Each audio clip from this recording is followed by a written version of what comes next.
so na de hinta bia no ebeda di no ehon komo na ye ba bedi nti Right to Information Commission abadwako ana se dwumaku ampanifo apaw se ensem bia opemu nkyeremu no wo de kodan na eja wo mo nso anya daage na nkyerechiremu esefata no wonsa ka na sa right no obi a wode ana se just offer kwan bi so ansa no nti benya mpanifo wa no mo a ye ba bedi enkomo obi won ma wate right to tama na ye bill no ye who did the Right to Information bill onim na de ban po enei anya bebo ade ye de ade a kame home na no choba me ne eni nkomo me wopanyi Steven owuso ye Right to Information Commission no hono na wodi ni djuma na me sa wopanyi William Wood wono so Right to Information Commission nim na wodi ni djuma nti mpanifo mama kwa ba yeah na choba na mpombo ko de onyame Adom ade a chen ye de ye de nyankopon ase ye ni Right to Information Commission ho nkomo kakra me frase free opanyi William eho ye kasa Right to Information Commission na eye adwuma be modwuma ne sen yo anocho me da wasipi na me fiase no me de interest from every Right to Information Commission ho ye executive board, the executive secretary, the staff and the entire commission ye de interest from e de bre multimedia dwumakoi any Ghana fo nyina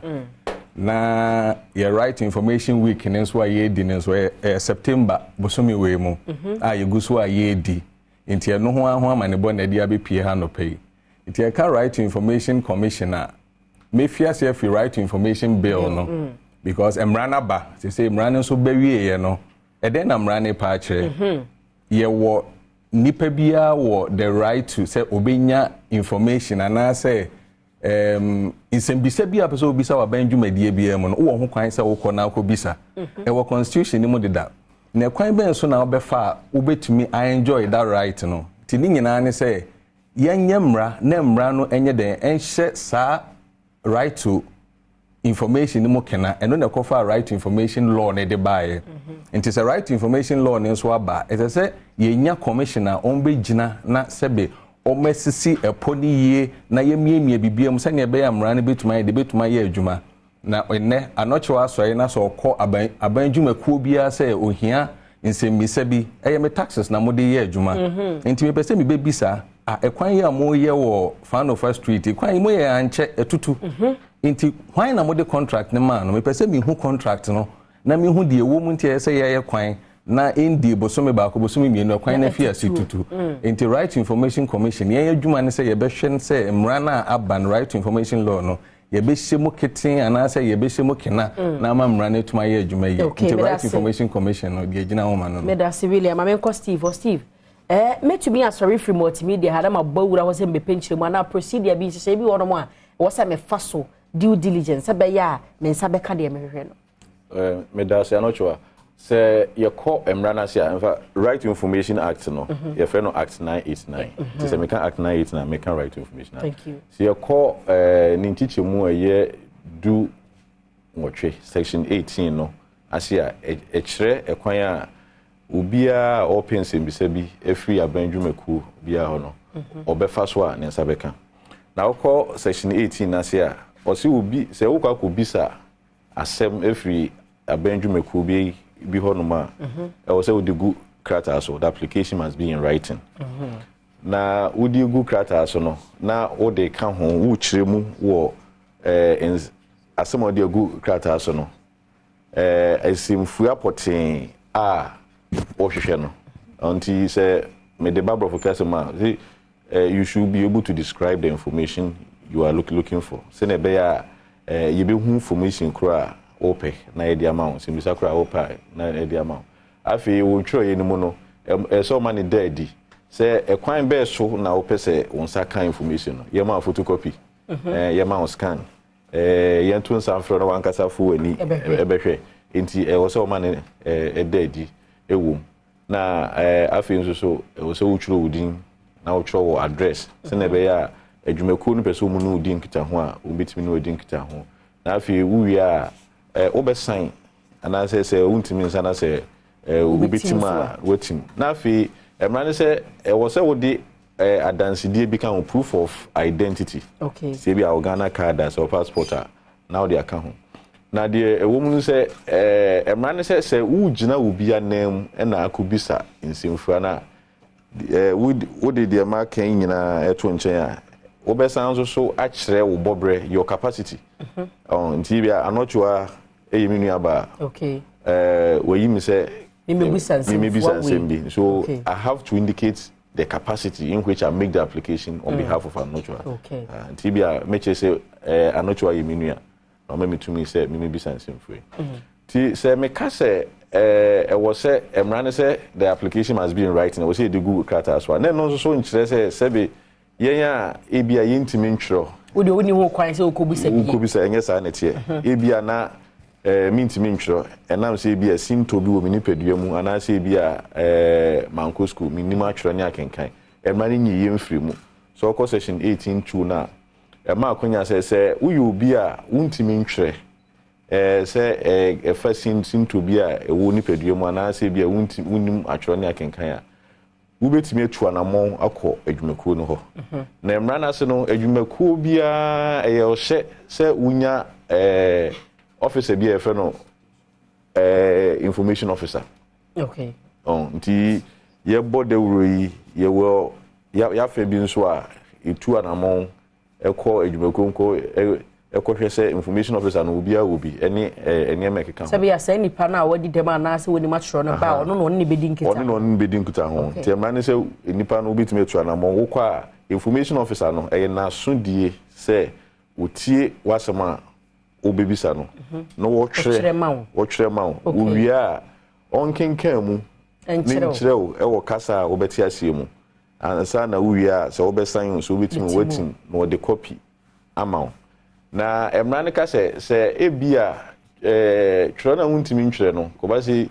ebia wan ko school nti wunma twere ne akenkan dia ene na wo kwa afadansini ka ho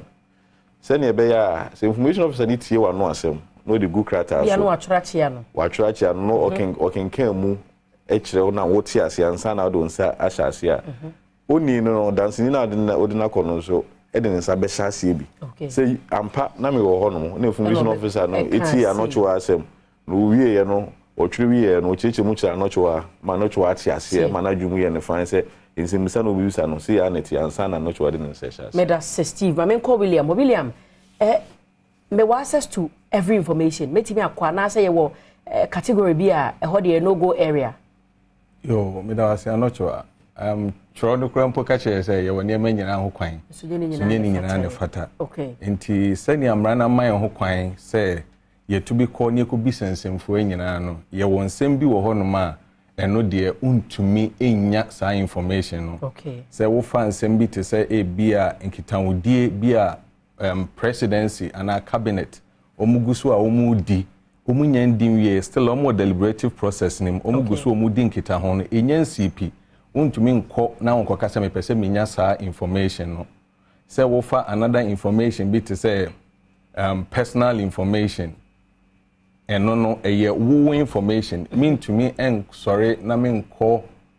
ebia MTN and na me nko baby our personal records wo say more for not your information my personal information mean to me nkoje wako hospital only doctor akodi nkita hodie bi mean to me nko doctor no say no me hu say not your ba yare be na de man no mean oni sa information so de say bebe no mabu or my secrecy no e wo say ehyekokoa mu ye bibia na wo say ye bie mu sa pepepe wako sofo ho wako ye ebia Roman for confession no reverend minister ana pastor ana priest munkita odi amukodi emi ntumi nko sofo no wo say no mi hu say asemesi ba ha fa na ye mame information bi odi bro bia ye ntumi mfamma mi ntumi nko company bi ana adwumakuo bi say company we omo dwumadi omu di no omo adwuma ye ekoso dodo ye to omo niema dodo ma me hwe omo taxes omu tua taxes ana ye ntumi mfa sa information nya den emma ba cho me ba na adwumakuo bi a enema bi omo cranty e bi aban na omo tax waivers se enu ntia so ya na target ta ho se bi a William wadwuma na aban ne se wafa nipa 3000 ti no e bi a ye ma ye waive tax ni bi efri so na ye ni ho kwan se be se anya bia no nipa 3000 enu nti aban na ahye tax ni bi egu na wo se be hu se ampa wafa se nipa 3000 oh saa information no eno ne mfa nipa ne taxes ho ya mbesa me kan say we ni information e fa taxes ho so to a utua by there bi eno ne agian for adwuma gian reform na so mo di say adwuma no na so pesa wo kɔ na akɔ ho say nipa na ye wave na wa form no de eno de wo ho kwan so betima kɔ bisa okay but see we have to be auditor general report me be there is a company we want to ato afin table want to ato ne ade na agya ye tete man mu a de edi kura ye nyan wo na agya wo sunsuo ne tete kita mu an wa anya na aye manso na se no ye ni ho kwan se kɔ bisa obi to a otua ma ban emu nsem ma memre mo ha no okay nti se ukọ emrana sia ukọ section 12 na so me poto kakra was information be related to somebody's tax liability okay exempt just say it yeah free me no unni hu kwan so ko bisa okay na emfa to ho a wo de ma no se ebia na anochoa enya ne ntie se adwumaku a ye fe no multimedia me de emfa to okay ya mo tax waiver nenso so kakra bi wo hon me bi also mutua ma ban ya omuntua okay nti bi anocho adwen aye ne se mitimi akwa akobisa eno no yen hwe nsonson ye dem eno no eye bibia multimedia adwumaku no eye 8 yamra okay eno no you will go under the Whistleblowers Act. Yes, no back report, back ho asem. Back ko te ho a kire GR for. Okay. Aha, back ko te ho nti eno ne yen hwe nso. The Right Information Commission no abina is it fully funded by the government? Enye fully funded by the government. So how do you fund? Okay. So we call section 66 no yemra na asia. E kire ekwan a ye befa so enya ska. Edi aye adwuma na ye kwa miensa so the kan ye aban budgetary allocations ne wakana the tosu mi no ye administrative penalties intie bia so do aso antoto form complaints ana in some amount for the bedan no ye hwehwem na se ehun se bia ban dwumaku bi anya de mra na hye ne so ya itimetwe na so itime the administrative penalty as say to be a mobeje no aha emra no ma ye ho kwan no ye second source of funding na fi amount for dumom de bedum yen say ombeche ye niam ombeche ye sky ye bedidmanti donations anti we ni ekwan miensa emra no de ato say yem faso ni yenye scam fam mo mame ko William Hansa na ye be kono William minim se enche na mo launch 5-year strategic plan ani eni mo nkomo kakwa na no ye de 5-year strategic plan no meka ne say nipa bia se wutu kwan a esese akwantuo no hu senia de da wanim kwan a be fa so a obedu ba bia wo kɔ no enti 5-year strategic plan ne plan a ye de ato ho se mfie num e dan yanim yi kwan ben ne be fa so a Right Information Commission no ebetuma dum pempen so a ye pɛ enti eno ni nyina ye vision ba bia ye kɔ ne niema se ye de toto kwan mu ebetumi di aduru ho no ma kyese sinto bi ama ho enti na wo hwɛ 5-year strategic plan na ye hwɛ kwan ye befa so ye betumi ama employees and as workers of the Right Information Commission no omujumadi a ye di wo ho no emu betumi gina and as emu ebetumi sipi enti ye kan bro for to say bia personnel and HR yebe enhance the human resource personnel na adwuma na ye yetuma ado adwuma no masuko na yetuma ye adwuma ni ye pese ye hwe so say within the 5 years no all the 16 regions no yebetuma try ataba mu ni akoho nyina na adwumadie na tuma ye for now no adwumadie no wo Accra eniewo chese wo hwema within next month no ye kokuma se ni asa kosunyane enti ni nyina ka 5-year strategic plan ho a ye behwe se ye be make sure say ICT tools ye betuma ye na enye time bia na bibia ye ensure se ne be ya technology e be ma adwuma no akwa animu enti 5-year strategic plan ye plan ye dia to no ma ye ne management ye ne units departments agencies ni nyina na aka bom nti se ne be ya obianfa na dwenche mra ni aka ni nyina bom ye dia to sa strategic plan so se ne be ya ma adwuma no within the next 5 years e betuma kɔ na anim ye da se pa na ye koye bre na so tew ye nhwe mo week no a mo be celebrate no yegusu se mugusu a mo celebrity na se mugusu a mo enye week kra man bosomi ni nyina na mo de asi wo ye 2 September si ho no mo okay se ye ye enyema ebebo emra no ho de ro sensitization ekoso ti ye hye program me dey twa mu ye health walk, health screening and games. Okay. Ye nante treat yempo ifri jolo akusi presec oda de alumni center hon mo ye ko ye diagro ye health screening. Ye ni nyina ka de uba ye bo no ye ko no yegusu a ye ko sorry any massage ye body ro. Okay. Nti ye activities no ebi yegusu ayeye busumi ni nyina na yedi esi hon ma yedi di say. All right. Yeda mo nyina say ebusua de say empanifo amene o mo etwetwe nkomo if right to information commission no na menya opanyini Stephen Owusu na afi opanyini William Wood na ye said na ye ho abatew ye ba nkomo twetwe nde aka chi no ebetwa so medase